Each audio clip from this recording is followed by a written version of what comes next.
ಎಲ್ಲರಿಗೂ ನಮಸ್ಕಾರ. ನಮ್ಮ ಈ ಪಯಣ ಚನ್ನಪಟ್ಟಣ ತಾಲೂಕು ಮಾಲೂರು ಹೋಬಳಿ ಗೌಡರಗೆರೆ ಗ್ರಾಮದಲ್ಲಿ ಸ್ಥಳೀಯ ಭಕ್ತರ ಆರಾಧ್ಯ ದೈವ ಶ್ರೀ ಚಾಮುಂಡೇಶ್ವರಿ ದೇವಸ್ಥಾನವಿದೆ.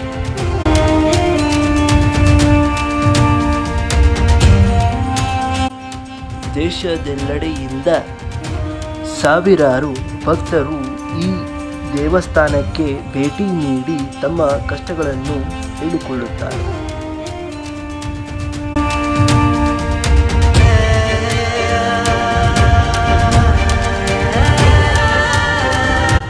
ತಾಯಿಯ ಆಶೀರ್ವಾದ ಪಡೆಯುವ ಮತ್ತು ತಮ್ಮ ಸಮಸ್ಯೆಗಳಿಗೆ ಪರಿಹಾರವನ್ನು ಕಂಡುಕೊಳ್ಳುವ ಭರವಸೆಯಿಂದ ಹಲವರು ಭಕ್ತರು ಈ ದೇವಸ್ಥಾನಕ್ಕೆ ಬರುತ್ತಾರೆ.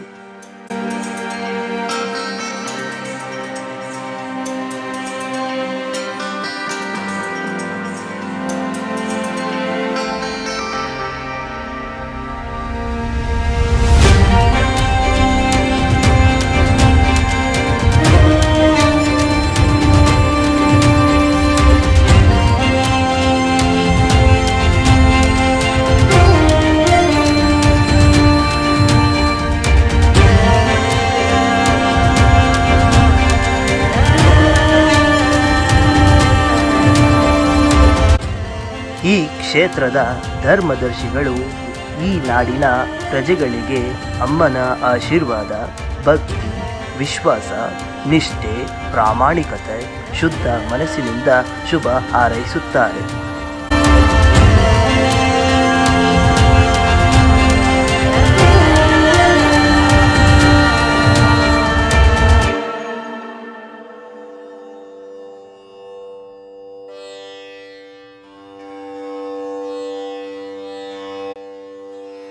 ಈ ಕ್ಷೇತ್ರದ ನಿರ್ಮಾಣ ಹಂತದ ಕಾರ್ಯ ಹೀಗಿದೆ.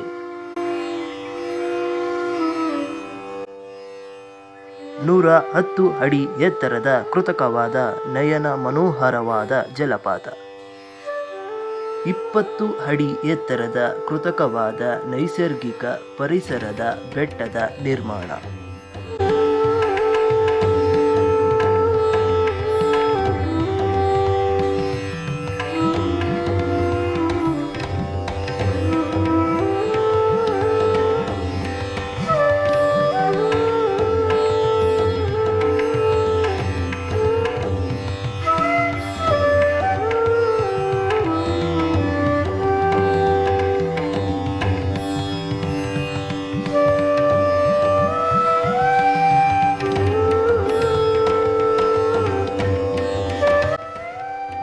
ಶ್ರೀ ಚಾಮುಂಡೇಶ್ವರಿ ಬಸಪ್ಪನವರ ಬಳಿ ಸಮಸ್ಯೆಗಳಿಗೆ ಪರಿಹಾರವಿದೆ.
na.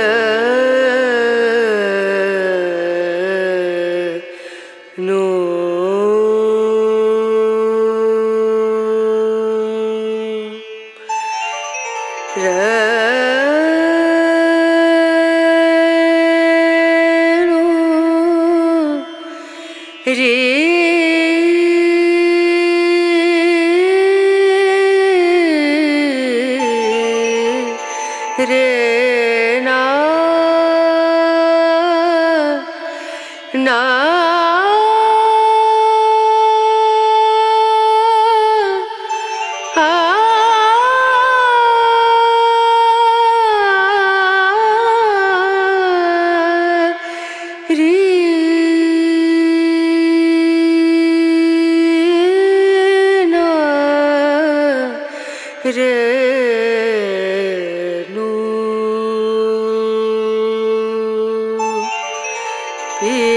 को मना मानत नाही रे पिया को मना मानत नाही रे पिया को मना मानत 18 ಕೈಗಳಿರುವ 60 ಅಡಿ ಎತ್ತರದ ಚಾಮುಂಡೇಶ್ವರಿ ದೇವಿಯ ಪ್ರತಿಮೆ ನೋಡಲೇಬೇಕಾದ ತಾಣವಾಗಿದೆ. विनती करते मैं तो हार गई रे पिया को 5 ಲೋಹದ ಮಿಶ್ರ ಲೋಹಗಳಿಂದ ತಯಾರಿಸಿದ ಪ್ರತಿಮೆಯು ಚಾಮುಂಡೇಶ್ವರಿಯು ವಿಶ್ವದ ಅತಿ ಎತ್ತರದ ಪ್ರತಿಮೆ ಎಂದು ಹೇಳಲಾಗುತ್ತದೆ.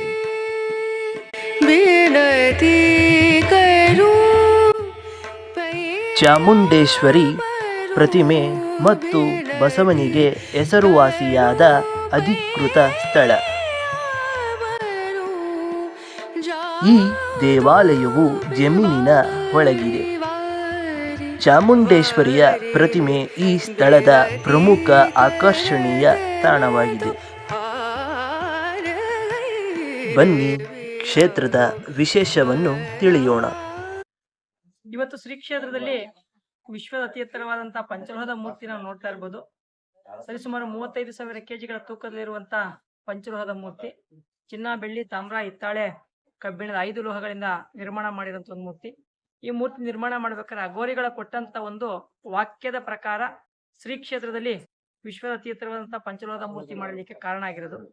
ಸರಿಸುಮಾರು 3 ವರ್ಷಗಳ ಕಾಲ ನಿರಂತರವಾಗಿ ಕೆಲಸ ನಡೆದದ್ದು. ಆ ಕೆಲಸ ನಡಿಬೇಕಾದ್ರೆ ಈ ಸುತ್ತಮುತ್ತ ಹಳ್ಳಿಯ ಭಕ್ತರುಗಳಿಂದ ಅವರ ಮನೆಯಲ್ಲಿ ಬೇಡವಾದಂತ ಹಿತ್ತಾಳೆ, ತಾಮ್ರ, ಕಬ್ಬಿಣ ಮತ್ತೆ ಹಳೆ ಅವ್ರಿಗೆ ಬೇಡವಾದಂತ ಮೂಗುತಿಗಳಾಗ್ಬೋದು, ಕಾಲ್ ಚೈನ್ಗಳಾಗ್ಬೋದು ತಂದ್ಕೊಟ್ಟಿ, ಕಿವಿ ಓಲೆಗಳಾಗ್ಬೋದು, ಕತ್ತಲಿರೋ ಚೈನ್ಗಳಾಗ್ಬೋದು ಅವರ ಭಕ್ತಿಯಾನುಸಾರ ಇಷ್ಟಾನುಸಾರ ಕೊಟ್ಟಿ ಆ ಮೂರ್ತಿ ನಿರ್ಮಾಣ ಮಾಡಿರುವಂತ ಒಂದು ಸಂದರ್ಭ. ಮತ್ತೆ ಶ್ರೀ ಕ್ಷೇತ್ರದಲ್ಲಿ ನಿತ್ಯ ನಿರಂತರ ದಾಸೋಹದ ವ್ಯವಸ್ಥೆ ಇದೆ. ನಿತ್ಯ ನಿರಂತರ ದಿನದ 24 ಗಂಟೆಗಳ ಕಾಲ ದಾಸೋಹ ನಡೆಯುವಂತ ಒಂದು ಸ್ಥಳ. ಬೆಳಿಗ್ಗೆ 6-7 ಗಂಟೆಯಿಂದ ತಿಂಡಿ ಪ್ರಾರಂಭವಾದರೆ ನೈಟ್ 12 ಗಂಟೆ, 1 ಗಂಟೆ, 2 ಗಂಟೆ ಹೋದ್ರೂ ಸುಧಾ ನಿಮ್ಗೆ ದಾಸೋಹ ಸಿಕ್ಕುವಂತ ಒಂದು ಸ್ಥಳ. ಮತ್ತೆ ಶ್ರೀ ಕ್ಷೇತ್ರದಲ್ಲಿ ಬಸವಪ್ಪನವ್ರ ಹತ್ರ ನೀವೇನೇ ಒಂದು ಕೇಳ್ಕೊಂಡ್ರು ಸುಧಾ ಬಲಗಾಲಿಂದ ವರ ಕೊಟ್ರೆ ಬಲಗಾಲಿಂದ ದಾಟುವಂತ ಒಂದು ಸಂದರ್ಭ ಆದ್ರೆ ನಿಮ್ಮ ಇಷ್ಟಾಂತ ಕೋರಿಕೆಗಳು ಈಡೇರುವಂತ ಒಂದು ವಿಚಾರ. ಮತ್ತೆ ದೇವಿಯ ಹಿಂಬದಿಯಲ್ಲಿ ಒಂದು ರಾಮ್ ಸೇತುವೆ ಕಲ್ಲ ಐತೆ. ಆ ರಾಮ್ ಸೇತುವೆ ಕಲ್ಲ ತಮ್ಮ ಸ್ವಯಂ ಪ್ರೇರಿತವಾಗಿ ಅವರೇ ಮುಟ್ಟಿ ಅವರೇ ತಲೆ ಮೇಲೆ ಒತ್ತಿ ತನ್ನ ಆಶೀರ್ವಾದ ಪಡೆಯುವಂಥದ್ದು. ಆ ರಾಮ್ ಸೇತುವೆ ಕಲ್ಲಲ್ಲಿ ತುಂಬಾ ಒಂದು ಪವರ್ಫುಲ್ ಇರುವಂತದ್ದು. ಯಾರೇ ಒಬ್ರು ಹೋಗಿ ಮುಟ್ಟಿದ್ರು ಅವ್ರಿಗೆ ಏನೇ ಒಂದು ಇಷ್ಟಾರ್ಥ ಕೋರಿಕೆಗಳಿದ್ರೆ ಭಗವಂತನ ಅಂದ್ರೆ ಕಲಿಯುಗದಲ್ಲಿ ಬ್ರಹ್ಮ ಆಂಜನೇಯನ ಆಶೀರ್ವಾದ ಸಿಗ್ತದೆ ಅಂತಂದು. ಅದಕ್ಕೆ ಯಾರೇ ಬಂದು ಅವರೇ ಸ್ವಯಂ ಪ್ರೇರಿತ ಅವರೇ ಮುಟ್ಬೇಕು, ಅವರೇ ಎತ್ಬೇಕು, ಇಲ್ಲಿ ಯಾರು ಮುಟ್ಬೇಡ, ಅದು ಇದು ಅನ್ನೋ ಸಂದರ್ಭ ಏನಿಲ್ಲ. ಮತ್ತೆ 7 ವಾರ ಬರ್ತಾರೆ. ಬಸವಪ್ಪನಿಂದ ಹಣೆ ಮೇಲಿಂದ ನೀರ್ ಹಾಕಿಸ್ಕೊಳ್ಳುವಂಥದ್ದು. ಯಾವುದೇ ರೋಗ ರುಜಿನಗಳಿಗೆ, ಗ್ರಹಗತಿಗಳ ದೋಷ ಇದ್ರೆ, ನವಗ್ರಹಗಳ ದೋಷ ಇದ್ರೆ, ಮತ್ತೆ ನವಗ್ರಹಗಳ ದೋಷ ಅಂತ ಸಂದರ್ಭ ಆಗ್ಬೋದು. ಮತ್ತೆ ಅದಾದ್ಮೇಲೆ ಏನು ನಮ್ಗೆ ನಾಗದೋಷ, ಸರ್ಪದೋಷಗಳಂತ ಇರ್ತವೆ, ಆ ತರ ಇದ್ರೆ ಆ ಬಸವಪ್ಪನಿಂದ ಪ್ರತಿ ಭಾನುವಾರ ಮತ್ತೆ ಅಮಾವಾಸ್ಯೆ ಪೂರ್ಣಿಮೆ ಮೇಲೆ ನೀರ್ ಹಾಕ್ತಾರೆ. ಅದು ಹಾಕಿಸ್ಕೊಳ್ಳೋದೈತೆ.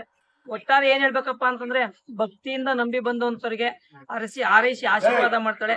ಮುಖ್ಯವಾದ ಬೇಕಾಗಿರೋದು ಭಕ್ತಿ ಇದ್ರೆ ತಾಯಿ ಹತ್ರ ಏನೇ ಕೇಳಿದ್ರು ಕೊಡುವಂತ ಒಂದು ಸಂದರ್ಭ ಐತೆ. ಭಕ್ತಿಯಿಂದ ಬಂದಿ, ನಂಬಿಕೆಯಿಂದ ಬನ್ನಿ, ಖಂಡಿತ ನಿಮ್ಮ ಸಮಸ್ಯೆಗಳಿಗೆ ಪರಿಹಾರ ಸಿಕ್ಕದು ನಿಶ್ಚಿತ. ಗುರುಳಲ್ಲಿ ಕಾಯಿ ಕಟ್ಟಿದ್ದಾರೆ, ಇದು ಯಾವ ರೀತಿ? ಅಂದ್ರೆ ಕಾಯಿ ಕಟ್ಟಿರೋ ಉದ್ದೇಶ 7 ವಾರ ಭಾನುವಾರ ಬರ್ತಾರೆ, 7 ಕಾಯಿ ಕಟ್ತಾರೆ.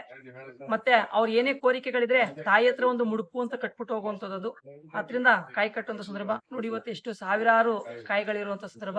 ಅಂದ್ರೆ ಆ ಭಕ್ತರುಗಳು ಕಟ್ತಾವ್ರೆ ಅಂದ್ರೆ ಎಷ್ಟೋ ಜನ ಒಂದೇ ಸತಿ ಕಟ್ಟಿರೋರ್ಗೂ ಕೆಲಸಗಳಾಗವೆ, 2 ಸತಿ ಕಟ್ಟಿರೋರ್ಗೂ ಕೆಲಸ ಆಗವೆ. ಪರಿಪೂರ್ಣವಾಗಿ 7 ವಾರ ಬರುವಂತ ಸಂದರ್ಭ, 7 ವಾರ ಬಂದು ಕಟ್ಟುವಂತ ಸಂದರ್ಭ ಆದ್ರೆ ಅಷ್ಟೊತ್ತಿಗೆ ಅವ್ರ ಪರಿಪೂರ್ಣವಾಗಿ ಏನೋ ಒಂದು ಕೋರಿಕೆಗಳು ಈಡೇರುವಂತ ಒಂದು ಸಂದರ್ಭ ಆಗಿರೋಂತ ಒಂದು ವ್ಯವಸ್ಥೆ.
ಎಲ್ಲೇ ಇರು ಹೇಗೇ ಇರು ಎಂದೆಂದಿಗೂ ನೀ ಕನ್ನಡಿಗನಾಗಿರು.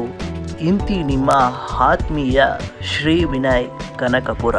ಧನ್ಯವಾದಗಳು.